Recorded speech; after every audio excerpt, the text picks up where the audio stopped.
Well, Brian, did you like the looks your team generated there over the final minute and a half or so, particularly Jordan's threes? Yeah, I like the looks. I mean, we got into what we wanted.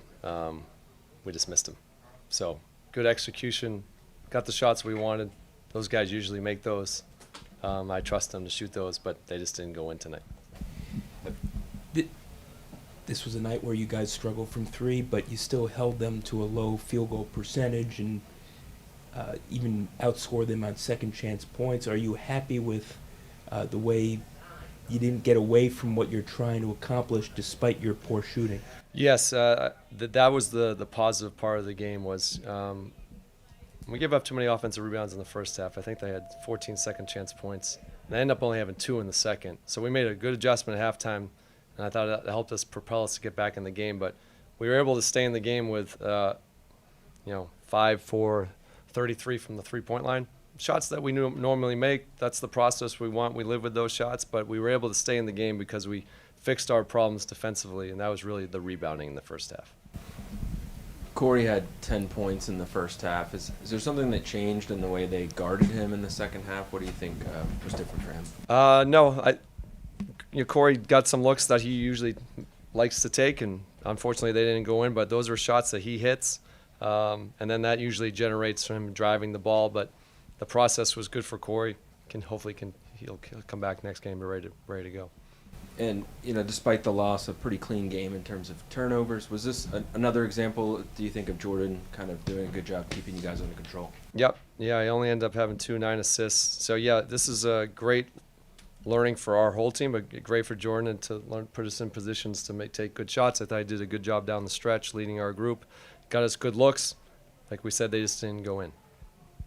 Coach, you saw Denny Knight guard Scoot Henderson, Aiden. How much has it helped your overall defensive game plan having a guy who can guard 1 through 5? It's great. That's the challenge we've put on Denny. We think he can guard everybody on the court with his physicality and size. Another big defensive rebounding game for him tonight, 11 defensive boards. So really positive for that, but we're going to continue to put him in those positions. DeAndre Ayton had a great game against you guys. Obviously tough with some of the injuries that limited the size that you guys were able to put on him. But what did you guys think of the defensive game plan, and how do you think it worked? He hurt us a little bit. It was a lot of boards, or if I felt like early. He did hit some mid-range jumpers, and then that third quarter, the only thing we didn't do great in the third quarter is we fouled too much. There was some free throw attempts from their whole team. But overall, the second half defense was way better. That kept it in the game when our shooting wasn't the best tonight. How do you think Tristan and Anthony did against DeAndre? I thought they did good. I think when we started switching the pick and roll, it made it a little bit more difficult for him. These are great experiences for Tristan. He's learning daily on these guys. I thought another good game for him tonight, continuing to grow and develop, so pleased with his effort.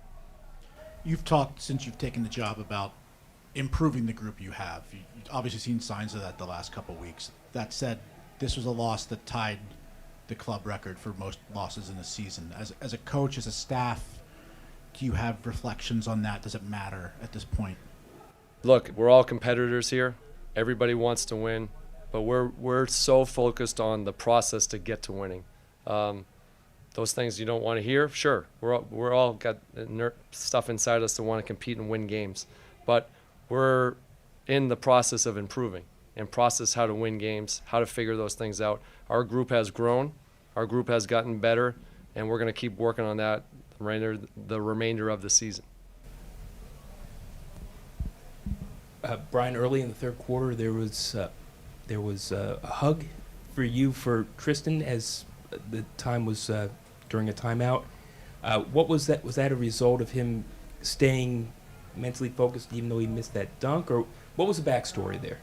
Hey, look, I support our guys. I think he had missed something in transition.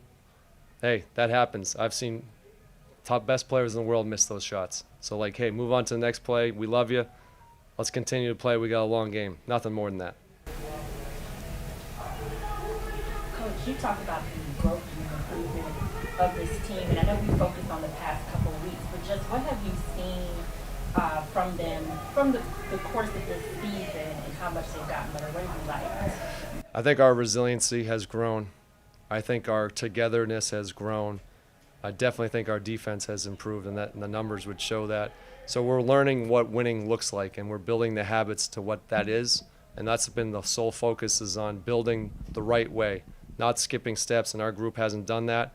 And because of that, I think we have improved, and we've shown that with some results here recently.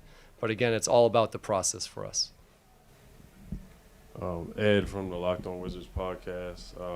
Just want to get your thoughts on Jared Butler, how he's played this season, how he's improved, because he just got the new contract. Yes, And- thrilled for Jarrett. Definitely deserves it. It's, amount of work that he's put in, playing down with our go-go, and then with us when he's gotten the opportunity. He's been a steady hand and showed great progress running the team.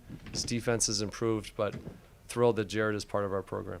First of all, congratulations on the new contract. Mm-hmm. What can you tell us about that and what it means to you? Obviously, basketball's been a huge part of my life, and you want to play at the highest level. You want to, accomplish great things, and this is just a testament to the hard work and just staying patient. Obviously, the organization believed in me, and first and for the most of it, it's God in my life. He's sustained me, helped me be patient, helped me be faithful to the grind, and kept me humble. So yeah, it's just a testament to all those things. How do you feel like you've grown this season to this point? I think for a majority of my career, I kind of played off the ball, and since I got here, they kind of wanted me to play on the ball and kind of add to the game in different other ways, and I think I've improved in those areas. So I think that's how I improved this year. Coach Keefe talked about how your signing is an example of the team's player development, specifically with the synergy between the Wizards and Go-Go working well. What do you think the team has done well to help you get to this point? I think they've been on one accord as far as what they want to see from me. No matter who I'm playing with, whether it's the Wizards or the Go-Go, they've been pretty consistent on this is what I want you to work on, it's the kind of player I want you to be. And I think that synergy really helped out. And obviously just a chance to play with the Go-Go is big too when I'm not playing with the Wizards.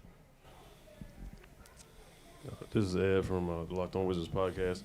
Where would you rank this contract, like this accomplishment for you in your career? You won a championship My with career? Baylor, and you got drafted. Yeah. So just in your whole basketball career, where would you rank this? Probably like top 3.